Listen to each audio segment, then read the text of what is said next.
The National Coordinator of the National Counter Terrorism Centre, NCTC, Major General Adamu Laka, says preventing violent extremism must be local and multidimensional.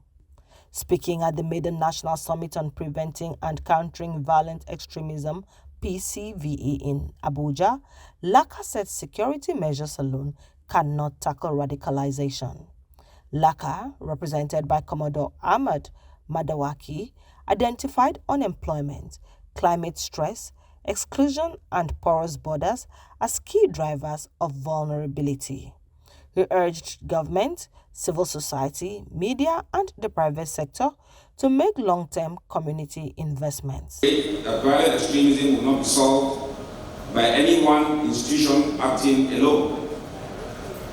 It is a collective endeavor that demands clarity of policy, rigor of evidence, and humanity to learn from communities that are at the first line of defense. Government must resource prevention. Security agencies must adhere to right-based practices.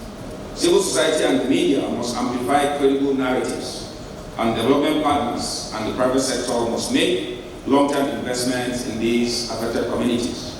The Minister of Budget and Economic Planning, Senator Atiku Bagudu, said insecurity is worsened by shrinking resources and exclusion. There is an evolutionary issue in this challenge, even within the country, but particularly more complicated when you add the Sahelian context to it. Many people, including I, growing up, for example, in northern Nigeria in the 60s, in the 70s, are accustomed to large populations from Sahel coming into Nigeria with their flocks of animals and receding seemingly innocently, but apparently that movement itself is as a result of an environmental issue that is forming and creating a major driver of conflict in the Sahel. Dr. Joseph Ochogu, Director General of the Institute for Peace and Conflict Resolution, said violent extremism is mutating and exploiting new vulnerabilities. We are witnessing a new patterns of radicalization, the rise of hybrid threats and the deepening impact of socioeconomic and political grievances. These realities demand not only vigilance, but also innovation, collaborations, and a whole of government and whole of society response. While Mr. Jaye Gaskia of the PAVE network noted the structural triggers of recruitment remain strong across the Sahel.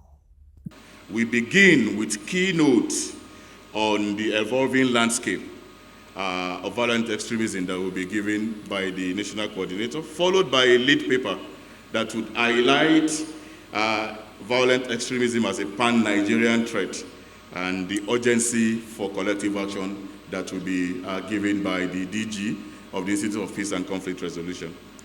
We will then engage in high-level plenary, examining the state of PCV in Nigeria and in the Sahel, and witness the launch of PCV Knowledge, Innovation and Resource Hub and its digital platform.